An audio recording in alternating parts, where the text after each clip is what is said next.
temprano. Entonces, a mí me gustaría que podamos ver también ese contexto. Avance, por favor, unas páginas ahí en el capítulo 24 y leemos en un momento esa escena que les acabo de mencionar. Esta es un poquito más larga, pero quiero que la leamos para entender. Capítulo 24, verso 1. Dice, cuando Saúl regresó de perseguir a los filisteos, le dieron aviso, David está en el desierto de Engadi. Entonces Saúl tomó de todo Israel 3,000 hombres escogidos. Mire la diferencia a los 400 frustrados que tenía el pobre David. Y fue en busca de David y de sus hombres por los peñascos de las cabras monteses. Llegó a unos rediles de ovejas en el camino, donde había una cueva y Saúl entró en ella para hacer sus necesidades. Creo que la Reina Valera lo expresa de otra manera. Dice, y David y sus hombres estaban sentados en los rincones de la cueva, y los hombres de David le dijeron, mira, este es el día de que el Señor te habló, voy a entregar a tu enemigo en tu mano. Eso está expresado allá en el Salmo. Entonces, bueno, y harás con él como bien te parezca. Entonces David se levantó y cortó a escondidas la orilla del manto de Saúl. Esta es una escena tremenda. O sea, mientras David está sentado haciendo sus necesidades, entonces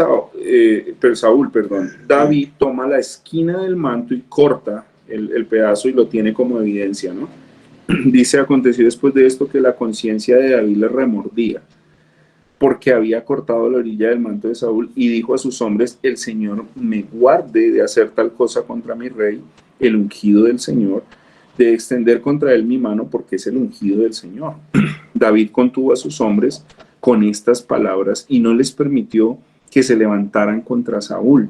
Y Saúl se levantó, salió de la cueva y siguió su camino. O sea, Saúl ni se dio cuenta. Es tremenda esa escena. Ni se dio cuenta. Después de esto, David se levantó, salió de la cueva y dio voces tras Saúl diciendo, mi señor el rey. Y cuando Saúl miró hacia atrás, David inclinó su rostro a tierra y se postró. Y dijo David a Saúl, ¿por qué escucha usted las palabras de los hombres que dicen, mire que David procura su mal? Hoy han visto sus ojos que el Señor lo ha puesto en mis manos en la cueva en este día, y algunos me dijeron que lo matara, pero mis ojos tuvieron piedad de usted. Y dije, no extenderé mi mano contra mi rey, porque es el ungido del Señor. Mire, Padre mío, mire la orilla de su manto en mi mano, puesto que corté la orilla de su manto y no lo maté, reconozca y vea que no hay maldad ni rebelión en mis manos y que no he pecado contra usted, a pesar que usted acecha mi vida para quitármela. Juzgue el Señor entre usted y yo, y que el Señor me vengue de usted, pero mi mano no será contra usted. Como dice el proverbio de los antiguos, de los malos procede la maldad, pero mi mano no será contra usted. ¿Tras quién ha salido el rey de Israel? ¿A quién persigue? ¿A un perro muerto? ¿A una pulga? Sea el Señor juez y decida entre usted y yo, que él vea y defienda mi causa y me libre de su mano. Cuando David acabó de decir a Saúl estas palabras, Saúl dijo, ¿es esta tu voz, David, hijo mío? Entonces Saúl alzó su voz y lloró y dijo a David, eres más justo que yo, porque tú me has tratado bien, mientras que yo te he tratado con maldad.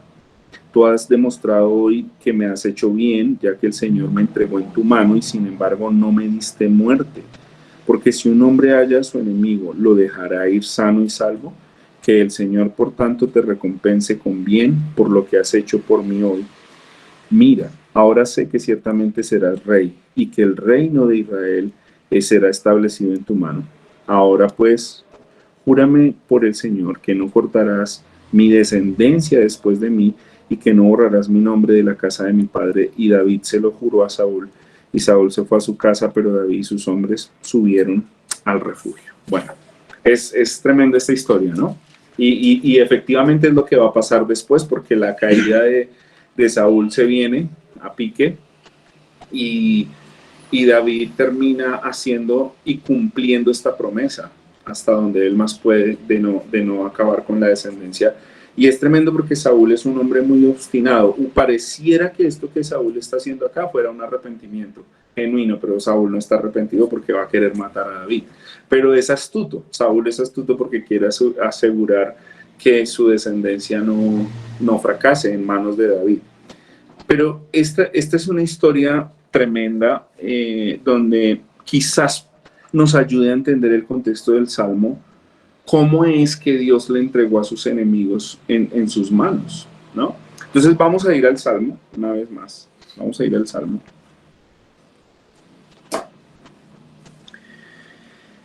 Y entenderíamos entonces por qué Saúl clama porque no quiere tomar venganza por sus propias manos. Eso lo acabamos de leer en Samuel, ¿cierto? Su clamor es un clamor de piedad, igual que el Salmo 56.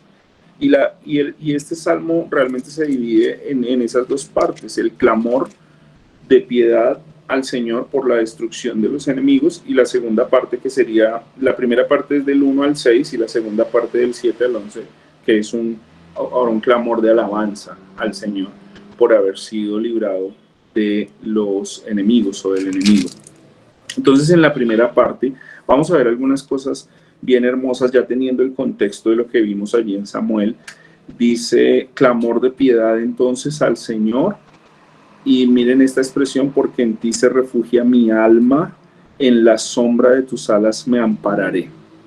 Esa es una expresión quizás metafórica del cuidado que hay, así como la gallina cuida a sus polluelos o el águila cuida a sus crías debajo de sus alas. Creo que de pronto una gallina nosotros no le damos mucha importancia, porque una gallina le estiramos el pescuezo y la ponemos en el sancocho, pero un águila, no sé si han visto un águila, las alas del águila son imponentes para cuidar a sus crías, y el águila genera temor, y la expresión es como que, así como el águila cuida, es una metáfora, no una ilustración para entenderlo. Dios se encarga de cuidar a los suyos bajo sus alas, y es el lugar más seguro donde podríamos refugiarnos. Él dice, el salmista entiende, a pesar de que está en la cueva, miren eso tan interesante, que su refugio no es la cueva, ni su refugio es la astucia de los soldados para vencer al enemigo, sino que su verdadero refugio está en la sombra de las alas del Señor, en el cuidado del Señor. Es ahí donde el salmista quiere ampararse, es ahí donde el salmista quiere buscar, y esto a mí me habla mucho, hermanos, si me permiten hacer unas aplicaciones, o una aplicación ahí es donde el creyente busca refugio en medio de la crisis, porque nosotros podríamos buscar refugio en nuestra autoconfianza, autodependencia, en nuestras habilidades, en nuestra astucia para hacer diferentes cosas, y tristemente los creyentes, hermanos, no sé, ustedes podrían, si quieren, refutar y llevarme la contraria, y yo les escucharé y las aceptaré, pero creo que el creyente, nosotros como creyentes tristemente siempre tenemos el refugio del Señor como una última opción. Entonces siempre descartamos y vamos viendo otras cosas, y cuando no funciona, entonces acudimos al Señor. Pero el salmista nos da un modelo como de piedad, ¿cierto? De un ejemplo de vida cristiana, y es que aún en medio de la dificultad más crítica, nuestro refugio debe ser el Señor. Él debe ser nuestro refugio. Ahora, ¿hasta qué punto podríamos decir? O sea, ¿cuál es el límite que uno tiene para esperar en el Señor? Pues el salmista nos responde: hasta que la destrucción pase.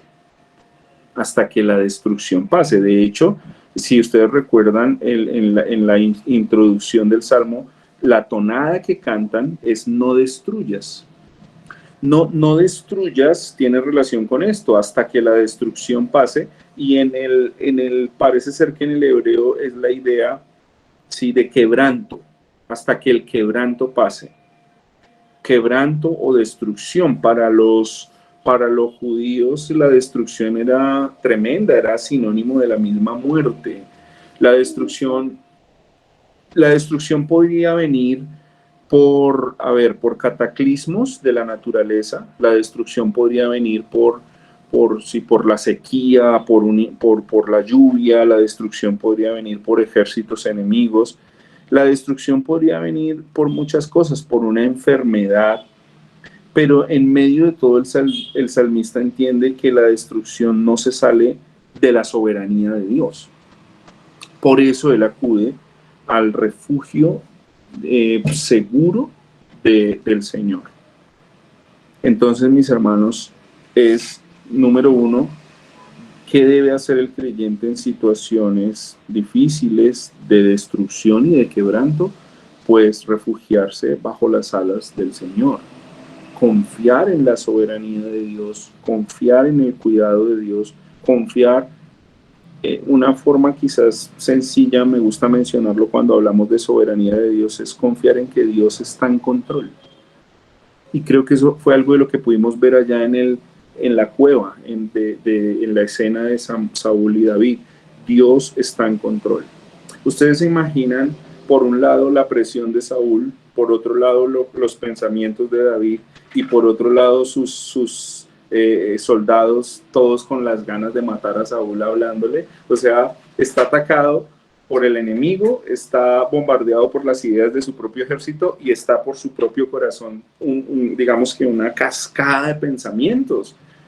Y no sé, yo quisiera que nos metiéramos en la escena, si usted tiene la oportunidad si usted tuviera un enemigo, yo creo que ustedes no tienen enemigos, ¿no? Pero si usted tuviera un enemigo y tuviera la oportunidad de estirarle el pescuezo, no, esa escena es muy antiguo testamentaria, ¿cierto?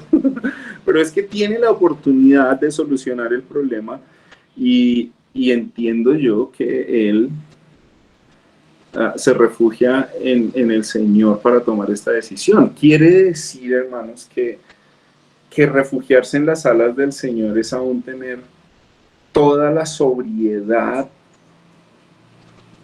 de ser dirigido por el Espíritu del Señor. No sé si me hago entender. Para tomar decisiones en momentos críticos. Hermanos, ¿cuántos hogares, por ejemplo, se han destruido, se han dañado por no esperar en el Señor y tomar una decisión sabia? ¿Cuántas relaciones, no hablemos de matrimonio, hablemos de relaciones, de amistad o aún laborales, se han destruido porque no nos faltó ese aplome en descansar en el Señor, en que el Señor dirija nuestros pasos? Verso 2, entonces el salmista clama al Dios Altísimo. En otras ocasiones hemos hablado que esta expresión hace una alusión a los atributos de Dios. El Dios Altísimo es el Dios Todopoderoso, y me parece hermoso porque entonces David reconoce que hay alguien más poderoso que las mismas fuerzas del enemigo, ¿no? ¿Recuerdan cuántos soldados iban según Samuel 24? Eran 3,000 soldados, y no eran los desparchados, y no eran los que no sabían usar el arma. Dice que eran 3,000 escogidos, 3,000 de sus mejores hombres, pero el salmista entiende que hay alguien por encima de ellos, es el Dios Altísimo, el Dios que es todopoderoso, ¿cierto? Y confía en que el Señor va a enviar refugio y salvación para él. Verso 3, eso es lo que dice: Dios me enviará salvación. Es más, Dios pondrá en aprietos al que me persigue. Es la idea del verso 3. Al que me pisotea, Dios lo va a reprochar. Y dice luego: Dios enviará su misericordia y su verdad. Miren que este es otro aspecto hermoso que tiene que ver con recuerden que esto es un canto, ¿no? Una salmodia, y el pueblo de Israel lo iba a cantar después durante mucho tiempo. Es un estribillo, el estribillo se repite en el verso 3 y en el verso 10. Dios enviará su misericordia y su verdad. En el verso 10, si quieren, véanlo un momento: porque grande hasta los cielos es tu misericordia y hasta el firmamento tu verdad. Ese es el estribillo que se está cantando. Y esto es importante para nosotros en este momento para entender, primero, dos aspectos del carácter de Dios, y segundo, cómo apuntan a Cristo. Creo que eso es clave en este entendimiento. Entonces, misericordia, recuerden que tiene que ver con no recibir de parte de Dios lo que mereceríamos. Esa es la idea de la misericordia. Digamos, merecemos la muerte, pero no la recibimos porque Dios tiene misericordia. ¿Sí? Mereceríamos ser castigados, pero puesto que no soportamos el castigo de Dios, Dios envía a su Hijo para que Él reciba el castigo y extiende sobre nosotros también la idea de las alas de la misericordia o la extensión de la misericordia de Dios.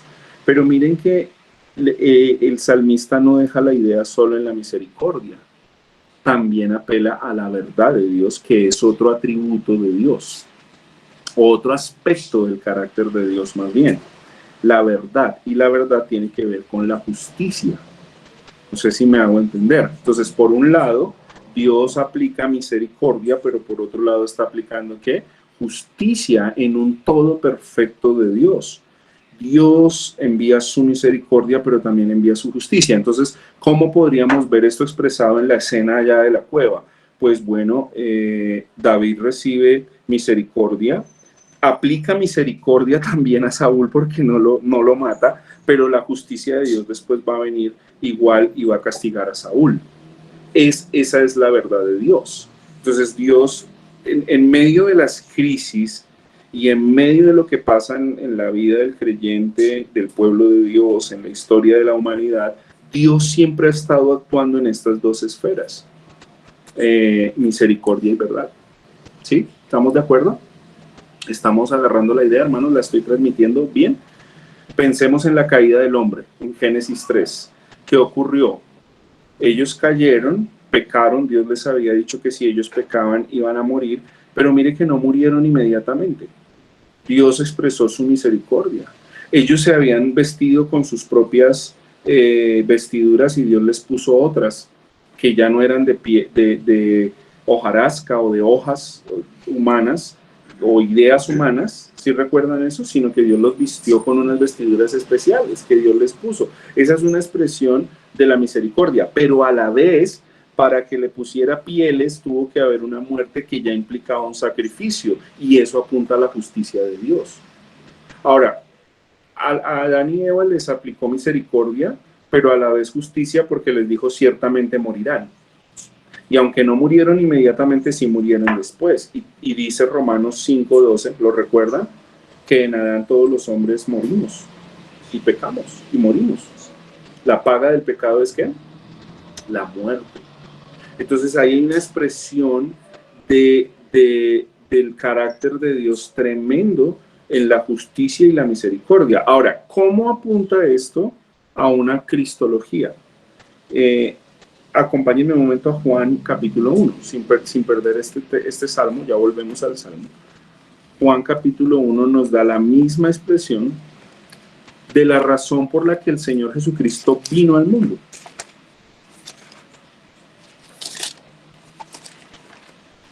Juan capítulo 1.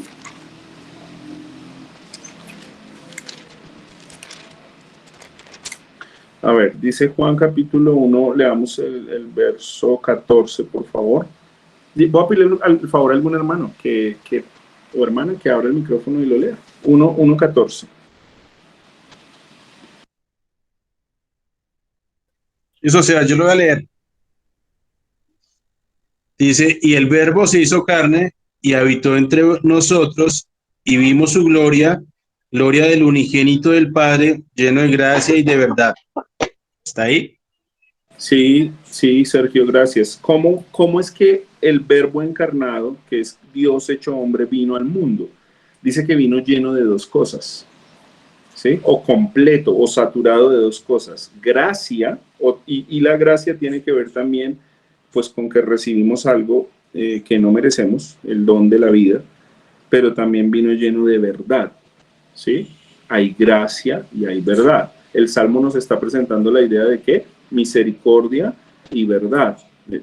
Digamos que podríamos empezar a hacer esos enlaces propios de los atributos de Dios, gracia y misericordia, y por otro lado, verdad y justicia.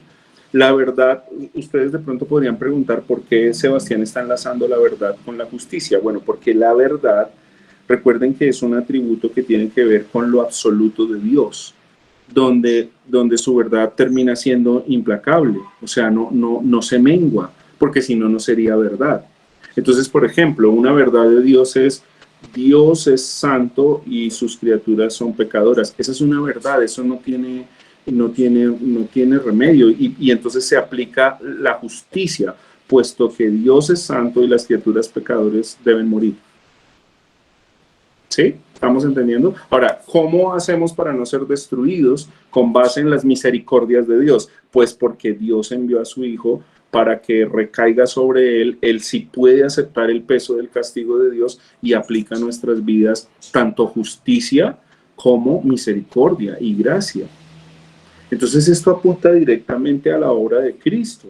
Ahora, si lo quisiéramos llevar un poco más allá a las aplicaciones de la cristología, pero también de la vida práctica del creyente, a mí me parece que esto es como digo, es realmente de pensar y de meditar. Avancen por favor un momentico a Juan capítulo 3. Precisamente en uno de los textos que el cristianismo más ha usado o hemos usado con base en el amor de Dios, que sería otro aspecto de la gracia y la misericordia, pero hemos descuidado la verdad y la justicia de Dios. Entonces, vamos a leer el 3:16 hasta el 21, y voy a pedirle el favor a otro hermano o hermana que me ayude a leer. 3:16 al 21.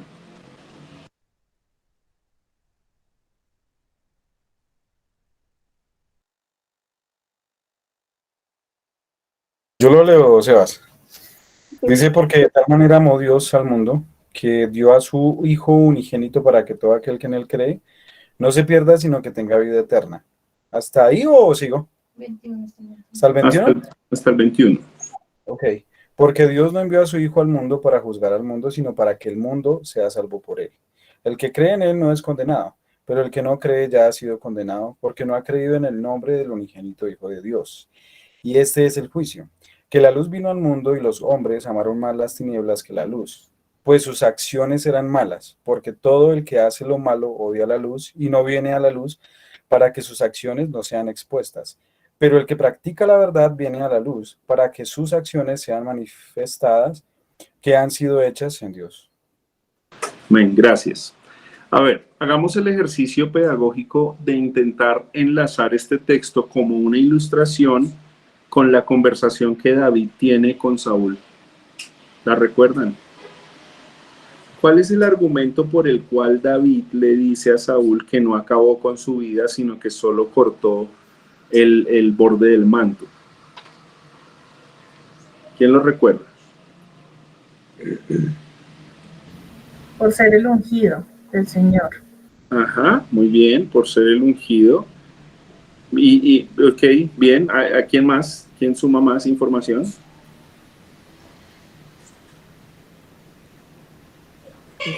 Porque Dios era, David pensaba que el único que podía hacer justicia era Dios con Saúl. Muy bien. Entonces tenemos ya dos cosas, porque es el ungido del Señor, por lo cual David no va a hacer algo en contra del ungido del Señor, pero porque apela también a la justicia de Dios. Muy bien. No voy a vengarme de mis propias manos, voy a dejar que Dios sea el que obre. Y ahí hay una información más que leímos allá en Samuel 24. Y es que David le dice, porque el que tiene mal en su corazón, mal procede. Pero el que no tiene mal en su corazón, sino que ama la justicia, procede bien. Ese fue el argumento de David. Miren, es la idea de lo que está diciendo Juan. Porque todo el que hace lo malo odia la luz y no viene a la luz para que sus acciones no sean expuestas. Y el que practica la verdad es el que viene a la luz y sus acciones entonces son manifiestas. Pero el juicio viene para aquellos que odian la luz y aman las tinieblas, y eso evidencia que sus acciones son malas. Entonces es una forma de negar a Dios y de que creen en Dios, y esta es su propia condena. En últimas, creo que fue lo que le ocurrió a Saúl. Entonces, esto es bien importante, porque Cristo, miren que nosotros hemos argumentado con este texto durante muchos años, que es la razón por la que Cristo vino al mundo, que sería 3:16, el amor de Dios, o la gracia de Dios, o la misericordia de Dios. Pero a veces dejamos de leer 17, 18 y 19, que tendríamos que decir que es otra de las razones por la que Cristo vino al mundo, y es para traer juicio. Gracia al que cree, claro, con base en la iniciativa de Dios, tendríamos que dejar eso claro, pero también juicio al que no cree. Eso es misericordia y verdad, gracia y verdad. Es la forma como Dios actúa y es la forma como los creyentes deberíamos actuar. ¿Qué pasa si nosotros siempre creemos que somos más misericordiosos que Dios y no hacemos honor a la verdad o a la justicia de Dios? ¿O qué pasaría si creemos que siempre tenemos que llevar la espada del juicio y de la justa causa y nos olvidamos de que Dios es misericordioso y que a nosotros también nos salvó con base en su misericordia y en su gracia? Creo que es una forma cristológica también de entender el Salmo. Es una razón por la que deberíamos adorar a Cristo, pero es una razón por la que nuestras vidas deberían expresar una vida de continua misericordia, pero también de honor a la verdad, a la justicia de Dios. Bien, entonces, volvamos al Salmo, por favor, para quizás ver la segunda parte. Bueno, el salmista reconoce que a pesar de las, digamos, de las acechanzas del enemigo, esa es una expresión interesante que él hace como se sentía con Saúl. Él dice que, el verso 6 dice que ellos tendieron una red en la cual ellos mismos cayeron. Eso es tremendo, hermanos. Eso es tremendo porque es la forma como obra la justicia de Dios. O sea, los impíos y perversos tienden trampas en las cuales ellos mismos caen. Esa es una dinámica que hemos visto en todos los salmos. Y recuerdan que dijimos que esto debería aquietar nuestros corazones, porque nosotros a veces nos desesperamos cuando no vemos que la justicia de Dios está operando de manera inmediata como nosotros quisiéramos. Como que, ¿dónde estás, Dios, que no obras con justicia? Sí, ¿por qué hay tanta maldad? ¿Por qué pasa esto? ¿Por qué muere el inocente? Y nosotros estamos un poco preocupados, y está bien que nuestro corazón se indigne ante la maldad, pero también hay un llamado en el Salmo a confiar en aquel que tiene sus alas extendidas, en aquel que es un refugio más seguro que una cueva, que sería lo mejor para el soldado esconderse. Dice, hay que confiar en que Dios obra su justicia en maneras que nosotros mismos no entendemos. O sea que el Señor termina usando la misma astucia de los impíos para que ellos caigan enredados en sus propias trampas. Es lo que está diciendo el Salmo. Ellos han caído en medio de sus trampas. Ahora, la segunda parte del Salmo nos hace una invitación, hermanos, a lo que yo entendería como una doxología.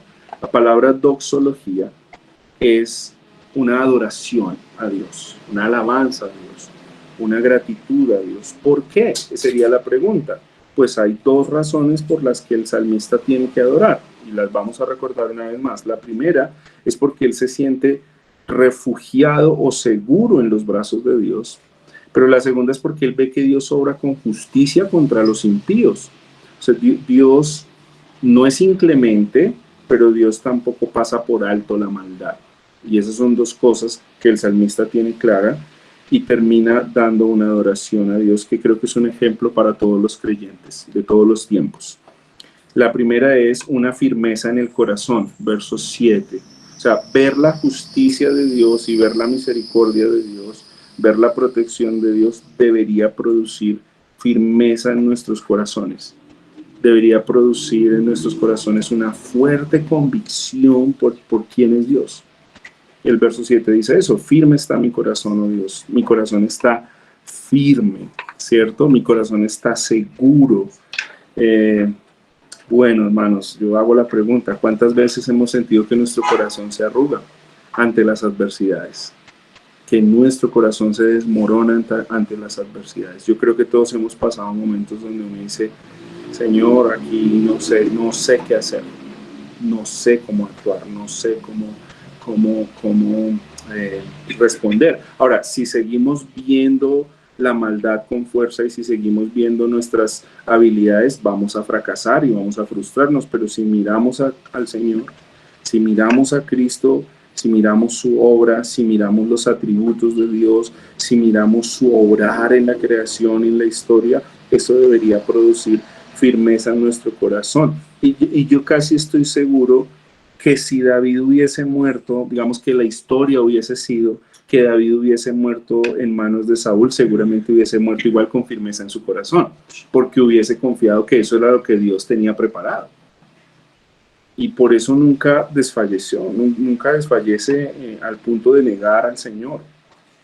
Ahora, ¿qué produce eso? Entonar y cantar salmos, salmodias, ¿no? Melodías al Señor. ¿Has pensado en eso quizás como una aplicación práctica? Cantar al Señor en medio de la crisis y de la angustia, decidir alabar y adorar al Señor, cantar salmos. Recientemente escuché al pastor de Equipando Siervos en Estados Unidos, al pastor Alistair Beck, le preguntaron que qué hacía él como predicador los domingos en la mañana, como para estar preparado para su sermón. Y me pareció interesante su respuesta, bien bonita. Dijo: el domingo en la mañana yo ya no estoy preocupado por preparar el sermón ya lo he preparado, yo no estoy preocupado por temas logísticos de la iglesia porque hay hermanos asignados, y lo que suelo hacer el domingo es buscar algunos himnos, algunas adoraciones, y centrar mi mente en adorar al Señor. Y eso llamó mucho mi atención. ¿Cómo un cristiano puede poner en práctica este tema de cantar y entonar salmos? Porque yo creo que esto no es exclusivo del domingo en la mañana, cuando nos encontramos, ¿cierto? Ahora, recordemos que la Biblia dice que debemos cantar con inteligencia, ¿no? No para que sientan alegría, no van a poner un reggaetón cristiano, hermanos, porque no creo que ayude mucho. Dice que cantemos con inteligencia, que cantemos cosas que exalten la grandeza del Señor, ¿sí? Y que nos hagan reconocer y meditar en lo bueno que Él ha sido y en lo grande que Él ha sido. Qué hermoso sería poder hacer este ejercicio, hermanos, en nuestro diario vivir. Verso 8, despierta, gloria mía. Mire, él entiende que, o sea, que si hay una razón de sentir gloria, es lo que el Señor ha hecho. Y eso es una razón para adorar, y eso es una razón para cantar. Ahora, despierten arpa y lira. Ustedes saben que el salmista era músico.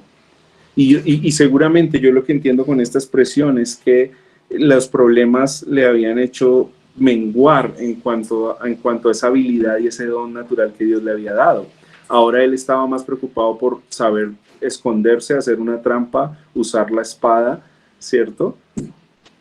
Y es que eso habla mucho, porque yo no sé si a nosotros nos pasa igual, que a veces estamos más preocupados por cómo usar nuestras habilidades y usar nuestras destrezas, pero hemos olvidado que hay algo que el Señor nos dio, y es cantar y entonar salmos a Él y adorar. Y no se trata de hacerlo en fa mayor o en sol mayor, sino involucrar la vida para adorar al Señor. Hay otra información: a la aurora despertaré. Esta es una alusión a lo que ocurría cuando iban al templo, y es que iban antes de que el sol saliera para empezar en la mañana en oración. Esa es una información que la mayoría de comentaristas hacen cuando se habla del despertar del alba o de la aurora. Ellos se acercaban en oración, no solo de forma individual en sus camas o en sus casas, sino en el templo. Entonces el salmista está haciendo una alusión a toda la vida de devoción de un creyente que adora, que canta, un creyente que ora al Señor. Miren, un creyente que da testimonio, verso 9, te alabaré entre los pueblos, Señor, te cantaré alabanzas entre las naciones. El creyente está llamado a contar las obras del Señor y a dar testimonio con cánticos, con palabras, con acciones. Y él cierra el estribillo del Salmo dando la razón por la que él hace eso. ¿Recuerdan? Aquí como que se cierra el paréntesis del versículo 3. ¿Cuál es la razón? Señor, porque grande hasta los cielos es tu misericordia y tu verdad. Él entona por la misericordia del Señor y por la verdad del Señor y por la justicia del Señor. Creo que es una de las razones por la que también deberíamos adorar a Cristo y hablamos de que nuestro culto, por ejemplo, debe ser cristocéntrico, porque vemos la gracia de Cristo, pero la justicia de Cristo en la cruz, la verdad de Cristo.